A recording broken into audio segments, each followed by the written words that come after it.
എല്ലാവരും ഇങ്ങോട്ട് നോക്കിൻ. എന്താ ജാസി, എന്താ പറ്റിയേ? എന്താ പറ്റിയേ? നീ എന്നെ കളിയാക്കുക അല്ല, കാര്യമായിട്ടാക്കിയതാ. അപ്പൊ നീ ഇവിടെ നിങ്ങളെല്ലാരും എന്നെ വട്ടട്ടോ ഉപദ്രവിച്ചിട്ട് എന്റെ ആ വായക്കായി മുറിക്കാൻ പോയി. ആ വായക്കായി മുറിച്ചിട്ടാണ് ഇപ്പോൾ ഉള്ളത്. ഒരുപാട് ആൾക്കാർ എന്നോട് പറഞ്ഞു, എന്താ അത് മുറിച്ചൂടെന്ന്. എന്റെ കാക്ക് ഇഷ്ടമല്ലാത്തോണ്ട് അതവനിക്ക് ഇടക്കിടക്ക് ആട്ടണം എന്നുള്ളതുകൊണ്ടായിരുന്നു മുട്ടാതിരുന്നത്.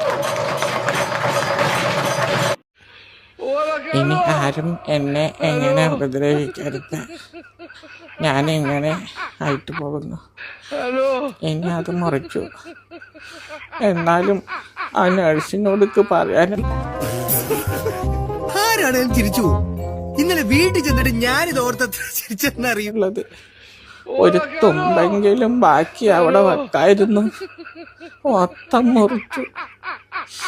ഇനി ഒരു മീൻ്റെ മനോഹരമായി കുറച്ചോവറായോ തല്ലെങ്കിലും അവിടെ വെക്കാൻ സമ്മതിക്കണം. സങ്കടമുണ്ട്. ഒരു കയ്യബദ്ധം നാറ്റുകരുത്. ആരുമില്ലാത്തവർക്ക് വെളിച്ചെണ്ണ കൂട്ടുണ്ടാവും വിചാരിച്ചിരുന്നതാ.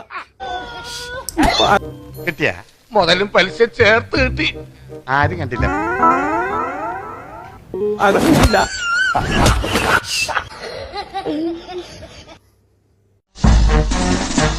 ചേട്ടാ അപമാനിച്ചേ ഞാൻ പോയിക്കോട്ടെ. ഞാൻ പോകുന്നു. ബൈ.